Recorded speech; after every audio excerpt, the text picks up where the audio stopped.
Well, everybody, welcome to yet another episode of Renegades React, and today we are continuing Dr. Stone. Now, when we last left Dr. Stone, Nick had to leave early because he had to meet up with one of his boudreaux that he could not stand to be away from for that extended period of time. So, as soon as he got the phone call, he was like, sorry, bro's gotta go. Phrase it.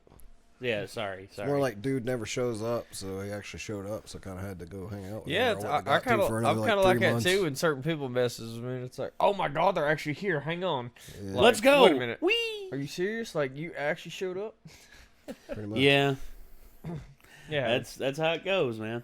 But yeah, let's just say an untimely exit, but one that was necessary.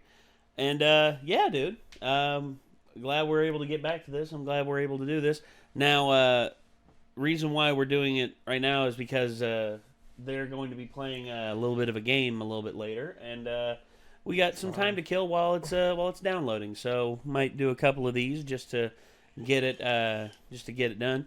And well, so it seems that they need a way to what's the word? Manpower to make the iron necessary to do what they need to do to make the sulfa drugs. So they made foxtail ramen, which, you know, to Senku, who knows how like wheat ramen tastes, like there's regular like gluten based wheat or wheat that includes gluten, and then there's like buckwheat gluten or buckwheat ramen, and yeah, they made some. So it seems to me he's trying to win over the people right now. Seems that way because he doesn't need the manpower, and that's kind of the only way to get it. Really, yeah. He doesn't have his buddy with him, so. Well, yeah. I mean, Taiju's not there, so he can't. So, and I think even Taiju would have problems because you know Taiju, he's just one man. He's just one dude. Now I guarantee he could take two bellows and get going. But it would take a lot. It would take a whole hell of a lot to make the iron required for whatever they need. But hopefully this path to the sulfa drugs will be easy enough. So yeah, let's we got the video up on screen. Let's give it a watch and let's see what happens. Here we go. I want to know what that weird ocarina looking thing is. Yeah, who is this? Never seen them before in my life. Me neither. This savory bowl of gourmet. Wait a minute, they just walked him in there? He's gonna buy me enough men. Oh no, he's on the outside of the village. He's not across the bridge yet. Oh, okay. Wait a minute. I never had anything so chewy and amazingly yummy. Does it need to be that high up? Not really, but I figure we might as well. Okay. Hell yeah.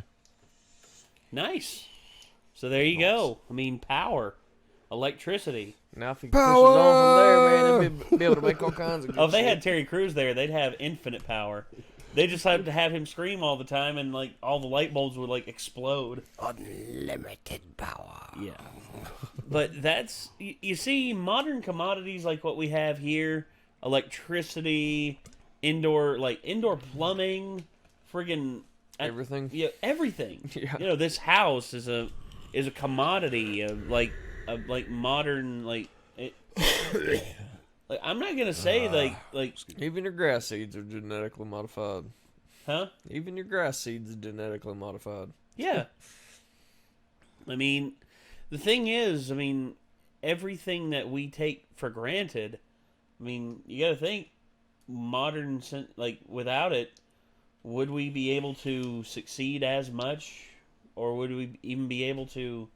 I mean, I know that there would be people who would be able to survive on primitive. Like, there's people out there who have primitive, you know, training like doomsday prep and all that. But you gotta wonder with everything that we have nowadays. I mean. You think the world is now more spoiled than it possibly has ever been? Because literally, all you have to do to get a fact nowadays is just be like, "Hey Siri,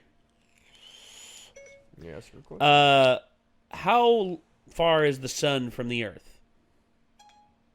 Here's what I found from World CleverWillow.com. Damn, The Earth is world up. 119.6 million kilometers from the sun.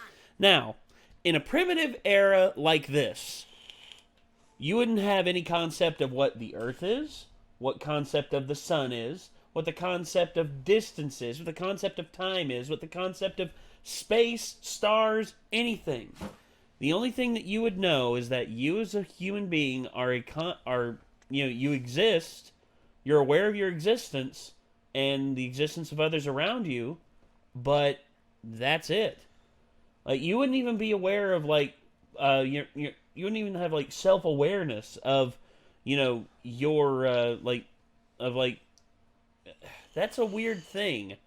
It depends on your education, because we human beings, we're the only primates who are aware of ourselves. If we see a reflection of ourselves, we are aware that is who we are.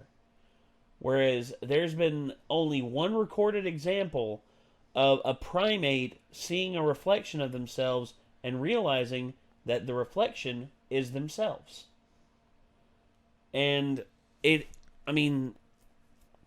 just the concepts that we've come up with over the last, as Senku put it, over the last 2 million years of human existence, and every little march forward that we have now that has led us to where we are now in 2020, it's amazing.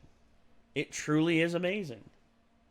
And to see them going through the baby steps, like literally little itty bitty baby steps on figuring all this shit out, it's really cool to see it.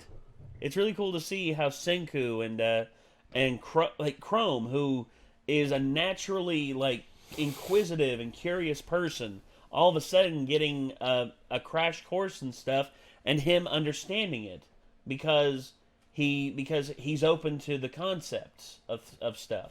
He just thinks a little differently than the rest of them. Yeah, the rest of them a lot of people don't question everything. He does question everything. That's why he knows more than the average person. Yeah. Stuff just because he's experimented with it and came up with results that only he remembered because only he cared.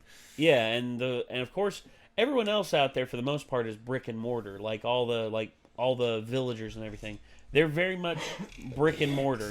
They're like basic human beings. They know how to thrive. They know how to survive. They know how to build shelters, and they know how to cultivate certain things. Now, I can brag about how much how I'd survive out there on my own. I don't know. I wouldn't. There's no way. I wouldn't either. I would survive for a little while, and eventually, I'm like, dude, this sucks so bad. I can make it probably slightly longer than the average person, but there's a good chance I'll be eaten by a predator pretty quickly. Probably. That'll fucking freeze to death. Well, no, I can make a fire. At least, I can make a fire and shelter. Yeah, I can make a fire and also potentially find a shelter, because there's. Thankfully, we live in the hill. We live in the hillside. We have caves around here. So. Yeah, there's caves that we can seek refuge in. But even then, there's no guarantee that a predator won't take it from us. Yeah. Because there are bears around here, and left unchecked, they will dominate the food chain around here. Especially if, say, human beings don't have guns, don't have weapons to defend themselves. Fire. Or you fire. Could potentially use fire to ward off a bear. It depends on how ballsy the bear is, though. Yeah. Well, yeah. You ward them off, but of course, yeah. You pick up like a torch and you wave it at it. It'll be scared by the fire and won't know what the hell to do. But yeah, how humanity has survived as long as it has not been because of one person out there solving the equation or solving the problem. It's been people coming together and solving problems. Right here, Senku, now that Senku is separated from Taiju, there's no way in hell he would have been able to make a magnet or anything like that. Yeah. Now, don't get me wrong, he knows the equations and he knows how to work things out, but the physical labor that demands it... Yeah, there's science and then there's applied science. So yeah, applied science is the labor of it, the working force of it. Yeah, and, everyone can talk every day about how, I'd survive. I'd be a bad motherfucker out there. They don't know that. Shit. Yeah. It's a lot harder than it looks. Much harder. Much, much harder. All right. Well, ladies and gentlemen, that was Dr. Stone. That was episode number 9. And we, ladies and gentlemen, we have electricity and we have light. And then the Lord said, "Let there be light." Again, everybody, thank you all very much for tuning in. And I guess until next time, signing off, I'm Nate. Nick. And I'm Jacob. And we will see you all in the next one, everybody. Peace out.